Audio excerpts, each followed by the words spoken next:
오늘도 하나님께서 이 예배 가운데 우리 각자에게 친히 말씀해 주실 줄로 믿습니다.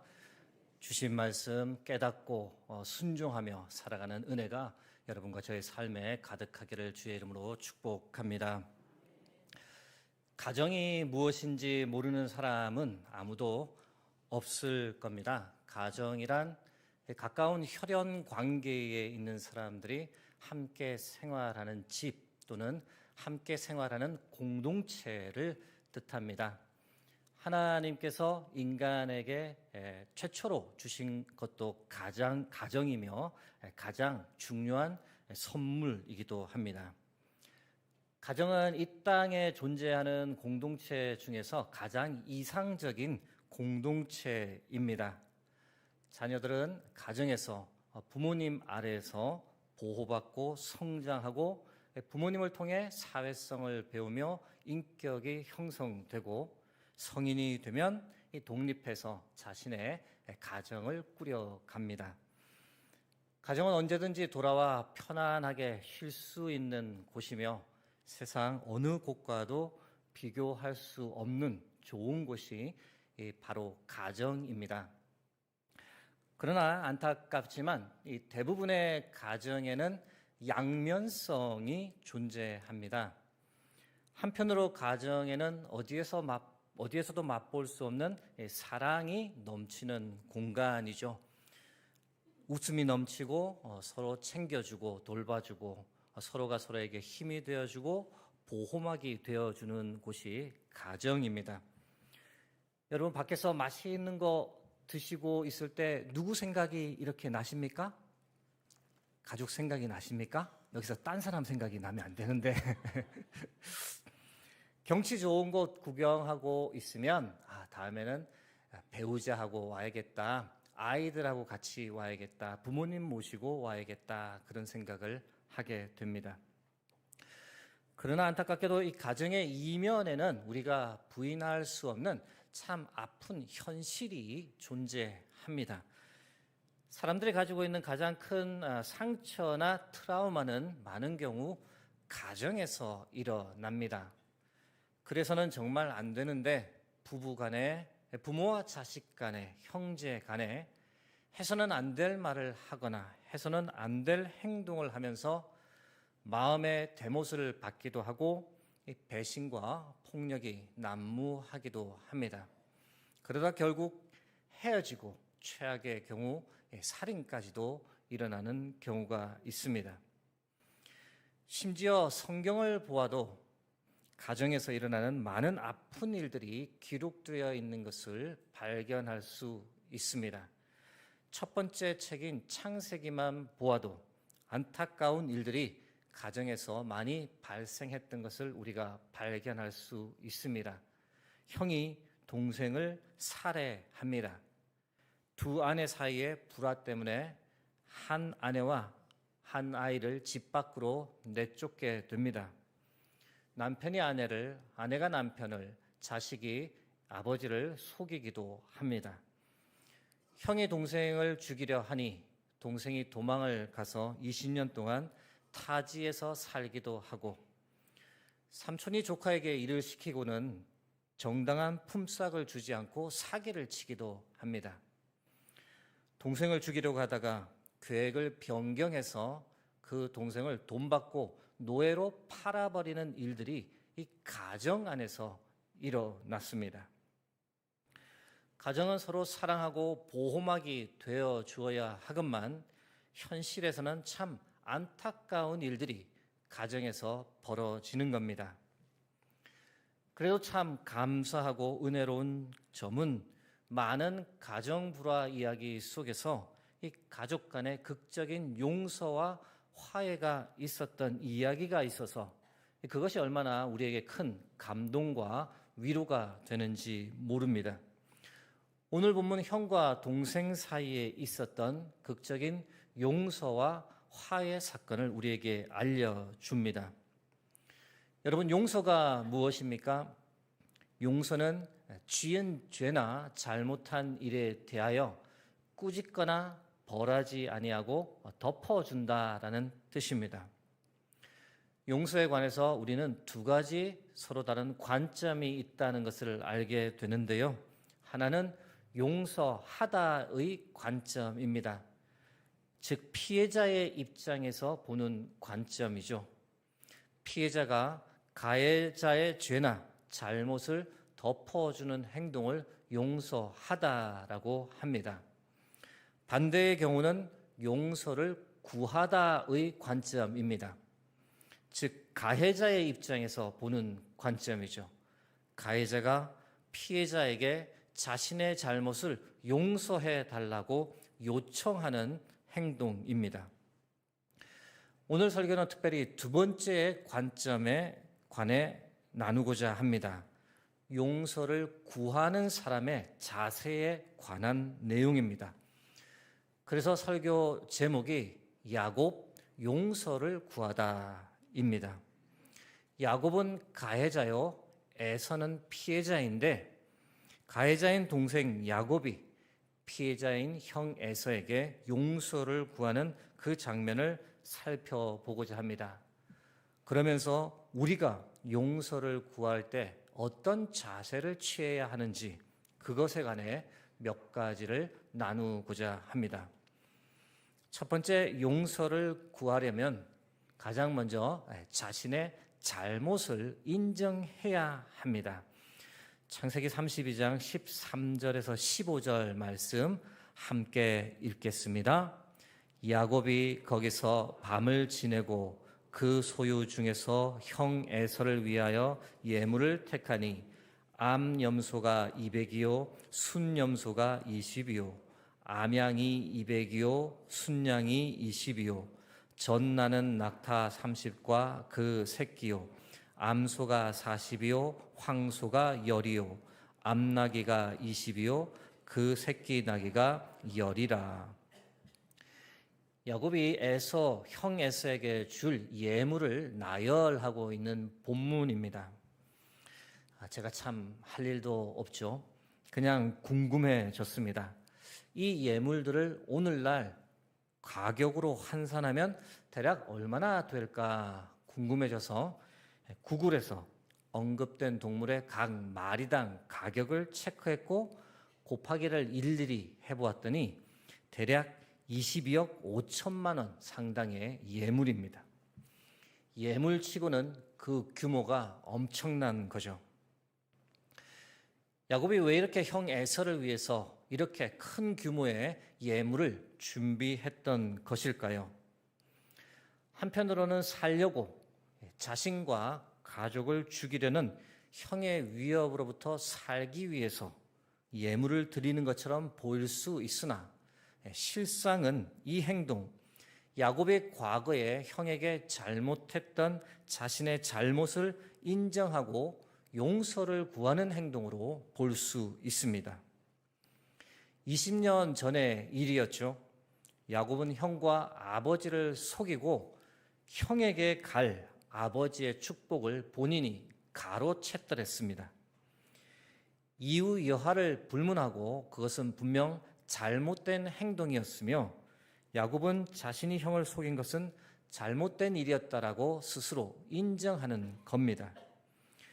그 사건으로 인해 형 에서가 느꼈을 분노, 배반감, 고통, 그 대가가 형에게 너무나 가혹했다라고 하는 것을 인정하고 그 대가를 지금 야곱은 자기 나름대로 계산하여 예물로 지불하는 겁니다.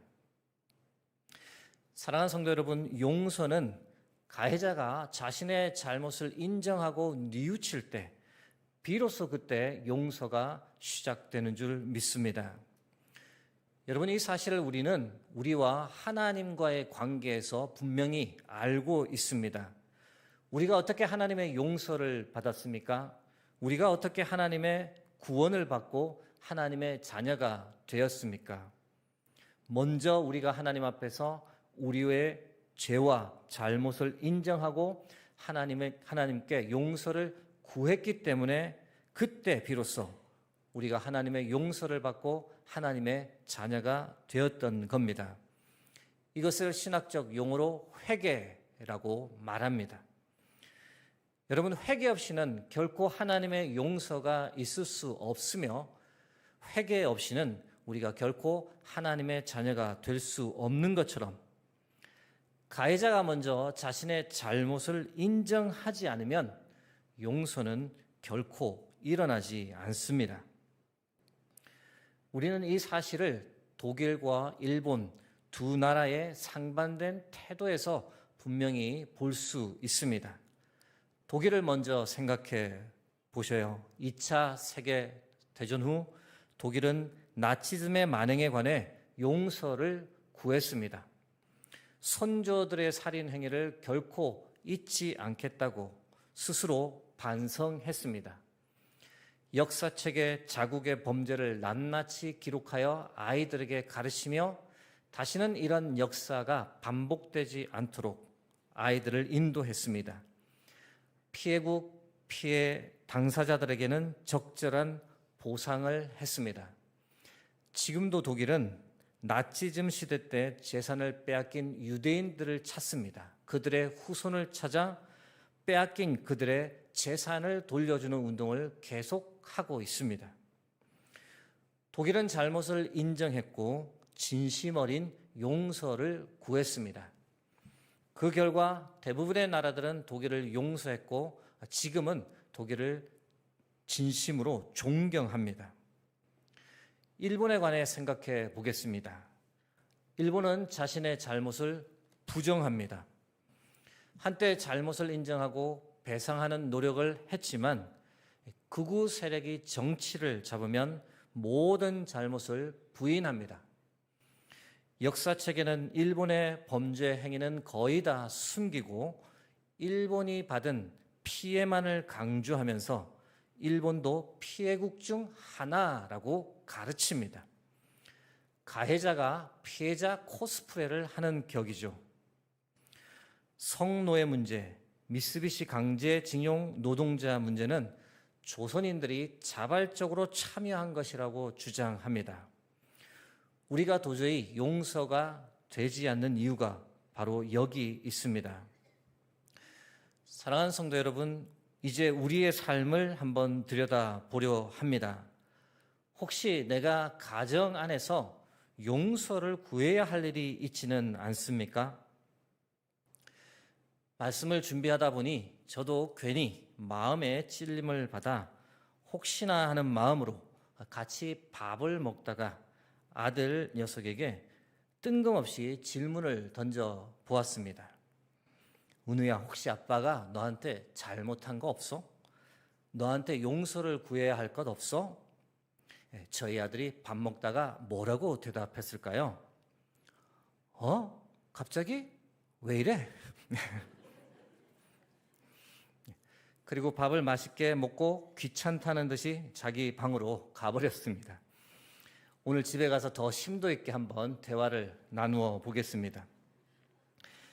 사랑하는 성도 여러분, 우리는 용서를 받은 자입니다. 하나님의 용서를 받은 자로서 우리가 잘못한 것이 있다면 자신의 잘못을 인정하고 주저하지 말고 용서를 구하고 용서받는 은혜, 그 은혜가 우리의 삶에, 우리의 가정에 가득 넘치길 주의 이름으로 축복합니다. 용서를 구하는 사람의 자세에 관해서 나누고 있습니다. 첫째, 자신의 잘못을 인정해야 한다라고 말씀드렸습니다. 두 번째는 하나님의 도우심을 구해야 합니다. 창세기 32장 9절에서 12절 말씀 앞부분은 제가 혼자서 읽겠습니다. 후반부 11절, 12절을 합독하겠습니다. 야곱이 또 이르되 내 조부 아브라함의 하나님, 내 아버지 이삭의 하나님 여호와여, 주께서 전에 내게 명하시기를 내 고향 내 족속에게로 돌아가라. 내가 내게 은혜를 베풀리라 하셨나이다. 나는 주께서 주의 종에게 베푸신 모든 은총과 모든 진실하심을 조금도 감당할 수 없사오나 내가 내 지팡이만 가지고 이 요단을 건넜더니 지금은 두 때나 이루었나이다. 합독하겠습니다. 내가 주께 간구하오니 내 형의 손에서 에서의 손에서 나를 건져내시옵소서. 내가 그를 두려워하면 그가 와서 나와 내 처자들을 칠까 겁이 나기 때문이니이다. 주께서 말씀하시기를 내가 반드시 내게 은혜를 베풀어 내 시로 바다에 셀 수 없는 모래와 같이 많게 하리라 하셨나이다. 아멘. 에서를 만나기 전 야곱은 하나님께 간절히 기도했습니다. 하나님의 도우심을 구했습니다.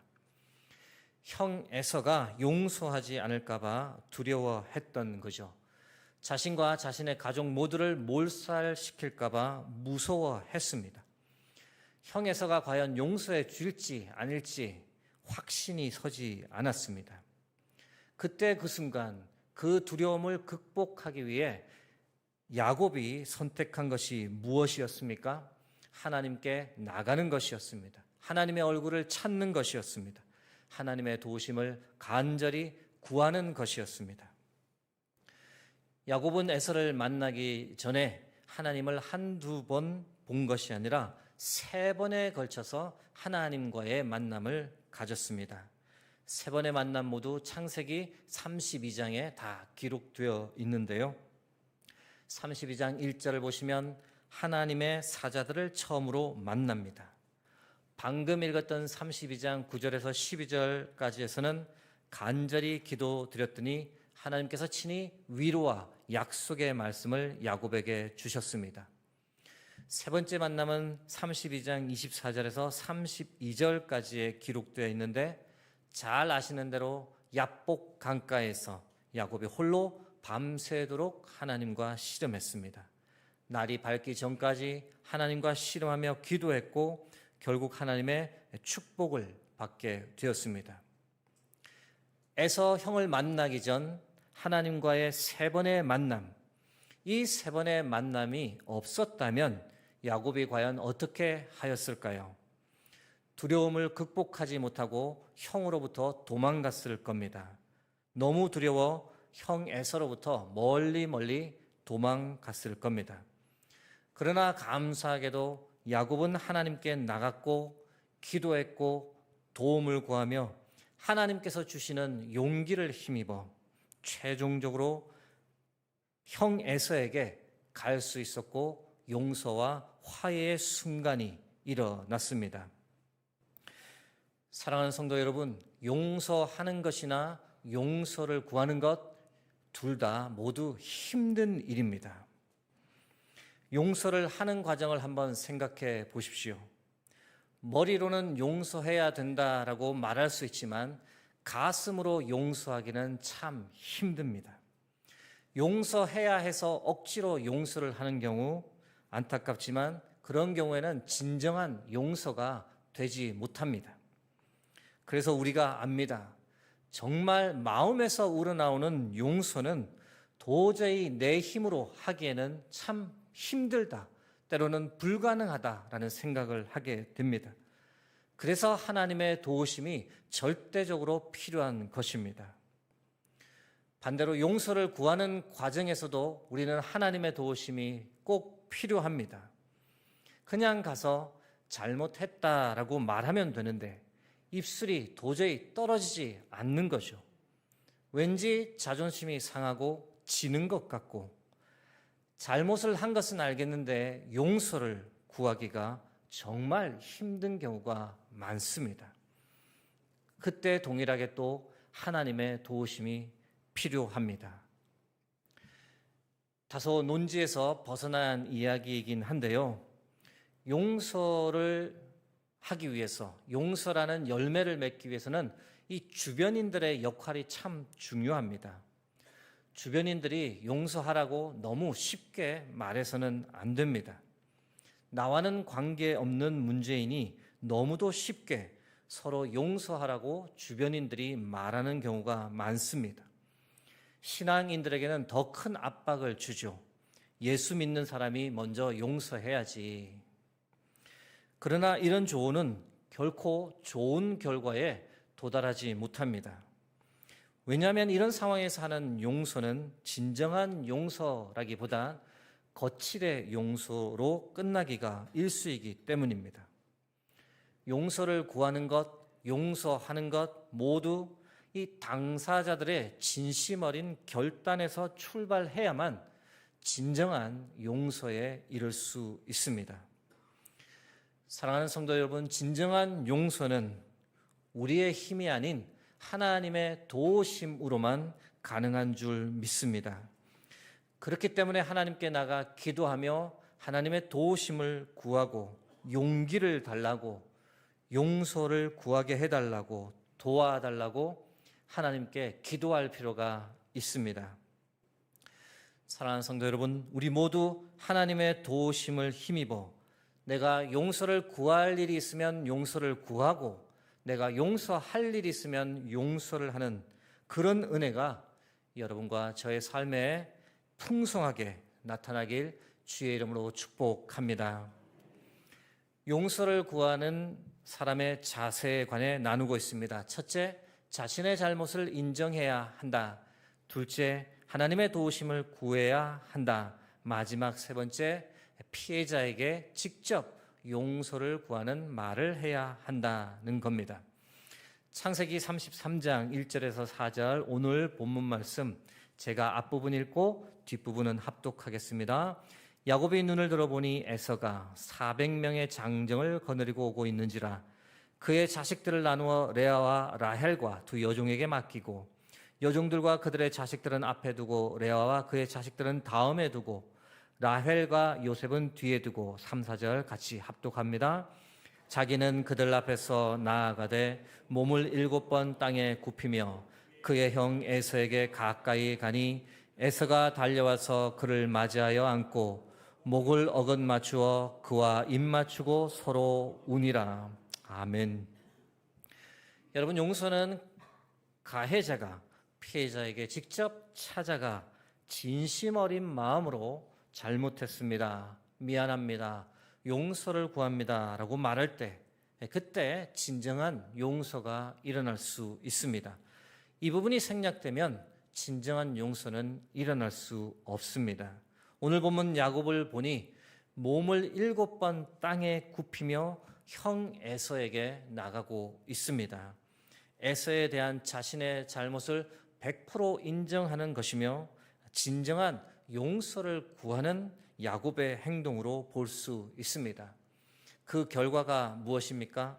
형 에서가 동생의 이 진심을 보고 둘은 마침내 20년 만에 용서받고 용서하며 서로 껴안고 함께 우는 화해의 순간에 이르게 되었습니다. 참 오래된 영화이고 설교에 자주 언급되기도 했는데 새삼 다시 꺼내어 봅니다. 영화 밀양을 여러분 다 잘 아실 텐데요. 그 영화에서 가장 안타까운 장면을 뽑으라면 엄마가 자신의 아들을 죽인 이 유괴범을 감옥에서 마주하는 장면입니다. 피해자인 엄마가 창살 넘어 가해자에게 먼저 용서의 말을 건넵니다. 제가 여기에 찾아온 이유는 하나님의 은혜와 사랑을 전하기 위해서입니다. 그런데 영화를 직접 보시면 알겠지만 참 억지로라도 용서하려는 엄마의 고뇌가 그 얼굴에서 발견됩니다. 그런데 그 말을 듣고 창살 너머에 있던 유괴범이 어떻게 대답합니까? 고맙습니다. 정말 고맙습니다. 어머님께 우리 하나님 아버지의 이야기를 듣게 되니 정말 감사합니다. 저도 믿음을 가지게 되었습니다. 하나님이 이 죄 많은 인간에게 찾아와 주셨습니다. 저의 죄를 용서해 주셨습니다. 이렇게 답합니다. 어떻게 보면 유괴범의 대답이 틀린 고백은 아닐진데 왠지 모르게 무엇인가 중요한 것이 빠진 것 같다는 생각을 하게 됩니다. 아들을 잃은 엄마의 그 처절한 심정, 그것에 대한 이 피눈물 나는 사과의 한마디, 왜 그것이 없는 것일까? 여기서 그런 가정을 해보는 겁니다.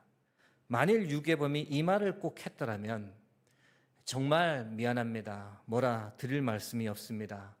용서를 구하는 것조차 너무 파렴치합니다. 평생 회개하며 살겠습니다.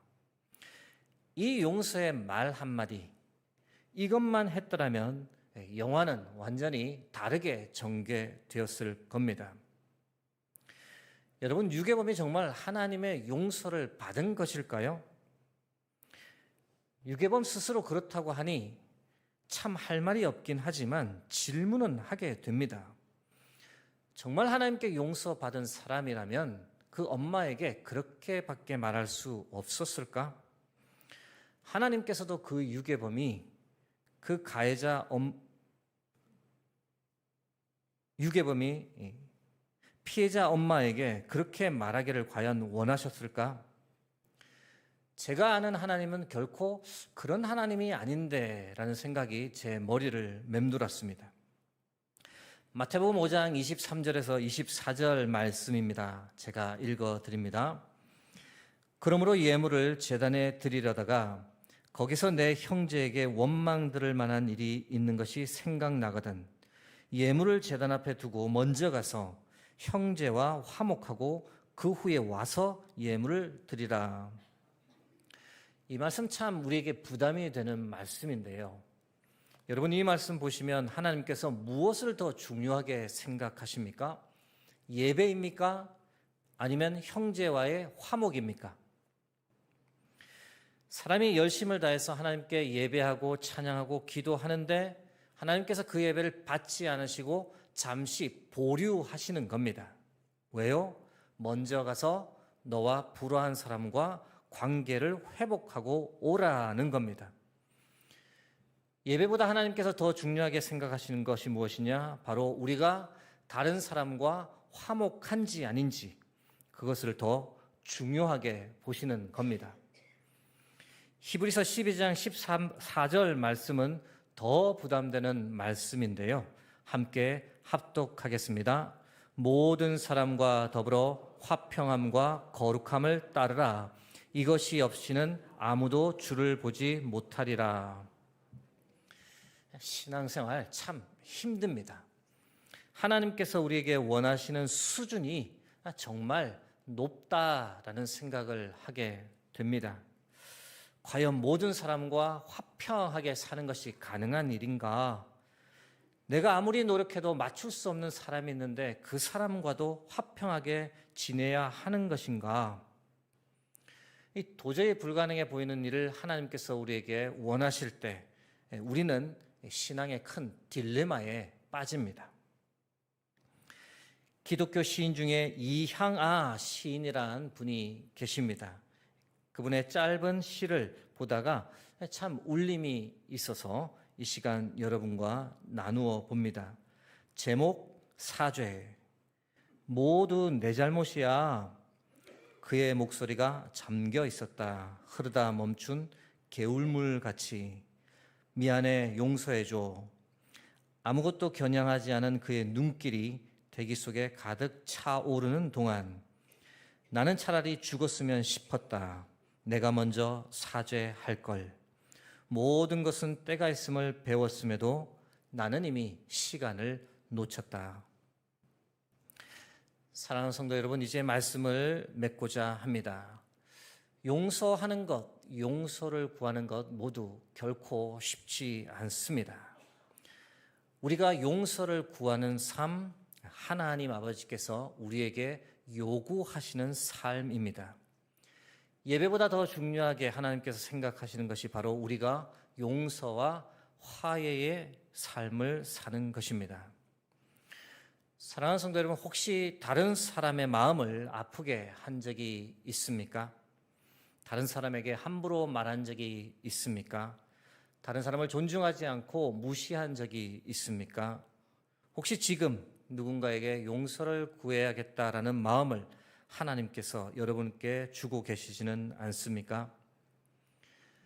여러분, 용서를 구하는 것은 결코 자존심 상하는 일이 아니라 그것은 하나님의 뜻을 이루어가는 선한 역사인 줄 믿습니다. 나로 인해 분노에 사로잡혀 있을 그 피해자를 자유케 하는 일이며 하나님의 나라를 함께 세워가는 놀라운 은혜의 사건입니다. 사랑하는 성도 여러분, 내가 무엇인가 잘못한 것이 있다면 나의 잘못을 인정하고 하나님의 도우심을 구하며 용기를 얻어서 그 사람에게 직접 가서 용서를 구하는 삶, 그 삶을 살아가는 여러분과 제가 될 수 있기를 간절히 주의 이름으로 축복합니다.